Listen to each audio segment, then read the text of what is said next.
Good evening, America. Welcome to A.I.M, the one and only source for reliable, patriotic, true news. I'm Aristotle Orsini. I'm your host. In today's show, we tackle the biggest issues facing America and the world. Charlie Kirk's assassination, AI fake news, the Department of War, and President Trump's letter to Jeffrey Epstein. Last week, the communists at CNN tried to convince our nation that the great President Trump died, despite rock-solid proof of his outstanding health. Take a look.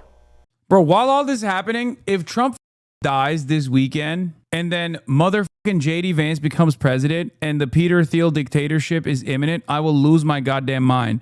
Here's Laura Rosen. Trump has no public events scheduled all weekend. Don't believe he was seen today either. J.D. Vance says he's ready to take over as president if, God forbid, there's a terrible tragedy with Trump. I jokingly talked about this yesterday, or I tweeted about this yesterday as a joke. I said, well, he did kill the Pope after all. And, turns out, who knows? Bad news, losers. President Trump is alive and well. He was simply taking a well-earned break from the media for Labor Day. His so-called declining health and the bruise on his hand are petty distractions from the amazing work this administration is doing. Donald Trump was simply taking a break from the BS, bad faith questions that the lamestream media and the loony left assail him with daily. By spreading rumors and celebrating President Trump's death, the woke left have proven once again that they have no regard for real American lives. Trump came back better than ever on Monday, announcing the move of our great Space Force headquarters from Colorado to the beautiful, wonderful, red state of Alabama. This is fantastic news for the patriots fighting the alien bugs illegally crossing the final frontier, just like in my favorite movie, Starship Troopers. After the press conference on Monday, Fox News patriot Peter Doocy alerted the president to another liberal lie. In a clearly faked video that went viral online alongside rumors of the president's death, Trump allegedly tosses a trash bag out of a White House window.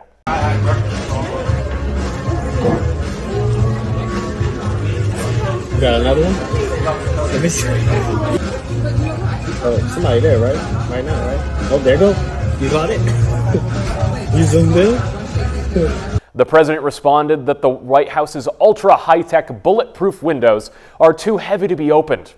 Clearly then, the video was made using AI, and we all know who did it. The woke Elon Musk has gone off the rails against our hometown hero, Donald Trump. While Trump is fighting the good fight 24/7, 273 days a year, Musk has thrown a weeks-long hissy fit since being fired from Doge, spewing falsified, misleading lies that our president was in the Epstein files. This video is utter proof that mole rat Musk is training Grok AI to make the president look bad and create false evidence of his wrongdoings. Here to comment on this story, please welcome Grok AI. Grok, what do you have to say to the Americans you've hurt by spreading harmful lies about President Trump?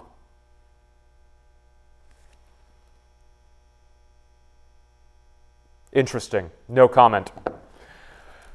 Beyond that, President Donald Trump recently renamed the Department of Defense to the much more masculine, patriotic, and heroic Department of War, in a move many are calling stupid or pointless.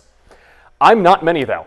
I'm Aristotle Orsini, host of A.I.M, and I deliver nothing but real news, real facts, and I only say things that I believe. The Department of War and its glorious leader, the sober patriot Pete Hegseth, will defend us from threats against our beautiful nation and always put America first.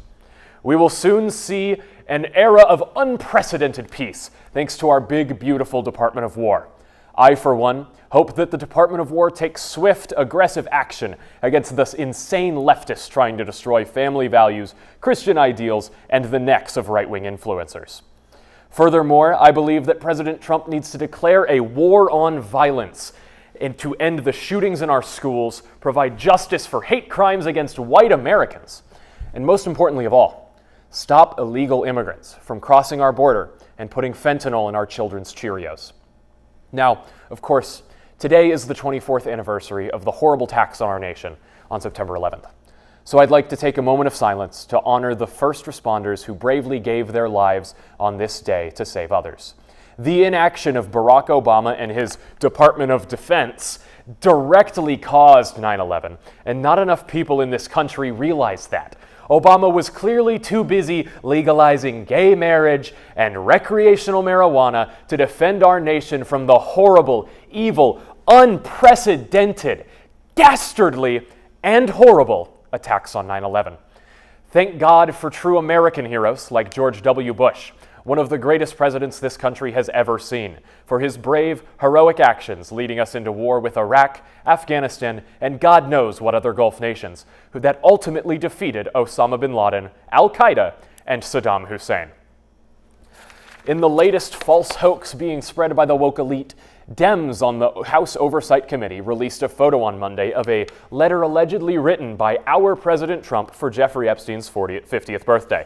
The letter reads as follows. Voiceover. There must be more to life than having everything. Yes, there is, but I won't tell you what it is.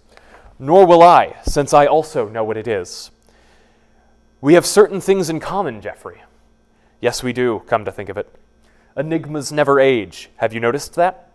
As a matter of fact, it was clear to me that for the first... I apologize. As a matter of fact, it was clear to me the last time I saw you. A pal is a wonderful thing. Happy birthday, and may every day be another wonderful secret. Donald J. Trump. Now, I don't need to tell you, dear viewer, that this is a lie. Take a look at this signature. Donald? Who's Donald? Donald could be anyone. And more importantly, who the hell is voiceover? What does that even mean? Why would a birthday card have a voiceover, and who would it be? Is it Morgan Freeman, like, from Shawshank? Or is it the guy from the Arby's commercials? No one knows, and no one has ever written a birthday card like this, which is exact proof that it is a woke hoax. As we all know, Democrats don't have friends to write birthday cards to. They wouldn't know how to do it. This is a mere distraction from the great work being done by this administration, like imprisoning criminal toddlers. Plus, there's no way, as I said, that's Donald Trump's signature. It could belong to any Donald. And I for one America, I know who it is. It's that piece of shit duck who never wears pants, and he's always talking to kids. We fucking know, Donald, we know you do. I have no doubt in my mind that creep was a close associate of Epstein and a member of the Democratic elite.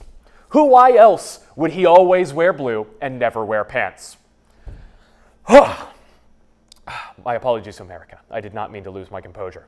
But nothing gets me worked up like pedophilic cartoon animals. Don't ever get me started on Garfield. President Trump, of course, denied that he wrote this letter because he didn't. And moreover, I don't like the idea of Trump writing this. Thus, the obvious answer to the question, is this letter real, is a resounding no. Could Donald Duck have produced this letter with the help of woke grok AI? I don't know. I'm just asking questions. Finally, and solemnly, we have the biggest news of this week.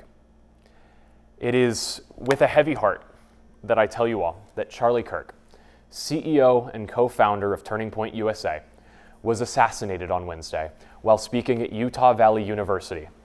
For years, Turning Point USA has fought on the front lines against woke indoctrination in our schools.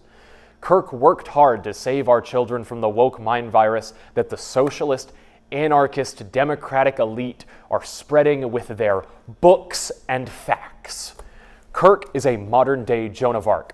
Joan of Arc, of course, a man who fought for Christian conservative values and was killed for his beliefs. Charlie Kirk was a warrior on the front lines of the battle against misinformation and fake news. He fought day in and day out to build up the next generation of God-fearing conservative men just like me and you. Our hero was struck down doing what he loved, dunking on children with little to no debate skills. He was a staunch believer in the Second Amendment and our God-given right to our firearms and to shoot people with our firearms. He was in the middle of a debate, in fact, with a brainwashed student about the supposed scourge of mass shooters in this country. A student who no doubt was going to argue for gun control, which we all know doesn't work. But it was in this moment, dear viewer, when Charlie Kirk was shot directly in the neck by a man 200 yards away. It hurts me deeply to see a husband, father, and most importantly, entrepreneur taken from us too soon. Following this horrible display of violence, the White House posted remarks from the president about Charlie Kirk's life and death. To my great fellow Americans, I am filled with grief and anger at the heinous assassination of Charlie Kirk on a college campus in Utah. Charlie inspired millions, and tonight, all who knew him and loved him are united in shock and horror. Radical left political violence has hurt too many innocent people and taken too many lives. As you just saw, our president has, just like I asked him to, declared war on the violent radical left who are destroying free speech with their attacks of terror and force. President Trump will right this wrong by hunting down those whose speech goes against the values Charlie Kirk lived and died for, and eliminating those people with force for the good of our country. America, free speech lives on. This tragedy was absolutely avoidable, if not for the inaction of our lawmakers. By putting more guns in the hands of American patriots, someone could have seen the shooter before it was too late and put a bullet in his neck.